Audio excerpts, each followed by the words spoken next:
Si va in partenza per la quinta, premio Equos, siamo ormai vicini al Gran Premio della Vittoria, ma prima vanno di scena questi ottimi puledri di 3 anni, i vincitori di 7.500 euro nella carriera, l'1 Cortone Ledi Antonio Di Nardo, 2 Corsaro San Antonio Greppi, 3 Commander Crow Andrea Vitagliano, 4 Conan Spritz Maurizio Cheli, 5 Chavez OP Riccardo Pezzattini, 6 Cupido GSO Roberto Vecchione, in seconda fila 7 Cobalto Di No Vincenzo Visquaglio dell'Annunziata, 8 Kemar Andrea Guzzinati, 9 Chanel Trio Marco Stefani. Allineamento completato, tutti bene a rete. Tende ora a ritrarsi dall'ala Chavez OP. Si parte con la velocità da parte di Conan Spritz che schizza al comando nei confronti di Corsaro San. All'esterno è veloce Cupido GSO che va all'attacco del battistrada. Lungo la prima curva Conan Spritz respinge Cupido GSO che prova a tornare all'attacco. I primi 200 metri passati dai due in 14,8. Terzo è sempre Corsaro San a precedere Commander Crow, quindi Kemar. Chanel Trio mentre galoppa Cortone Ledi, poi Cobalto Di No alla retroguardia. Cortone Ledi squalificato. Conan Spritz ha respinto Cupido GSO, vuol farsela davanti Maurizio Cheli con il suo figlio di Donato Hanover che passa i primi 400 metri in 30,5.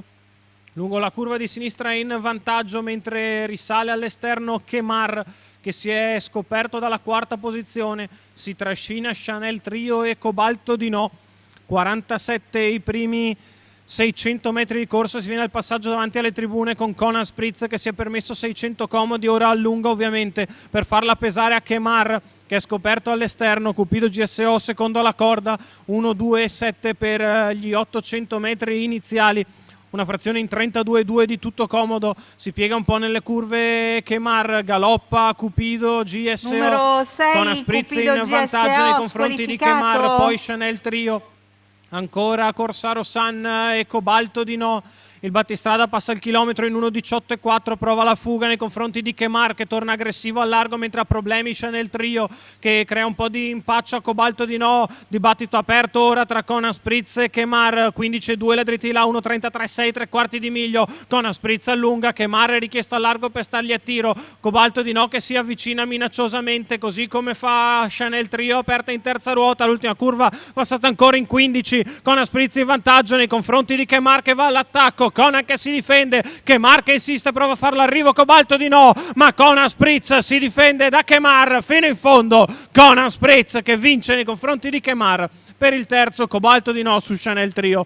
2,37 il totale, 1,16,9 il ragguaglio cronometrico, 31 la chiusa, il successo di Conan Spritz, Maurizio Cheli, Andrea Sarzetto, i colori della scuderia Elida, il successo del figlio di Donato Hanover e Rems Kronos che aveva sgambato davvero benissimo, si era levato di schiena Cupido GSO, in corsa va davanti e si rende intangibile per un super Kemar che se la fa tutta di fuori e gli arriva a un collo di distanza, davvero due ottimi puledri. Al terzo il 7 di Cobalto Di No che agisce in pariglia e offre come al solito buono speed, buono per il terzo, ma il successo è tutto per Conan Spritz, Andrea Sarzetto, Maurizio Cheli, la scuderia Elida.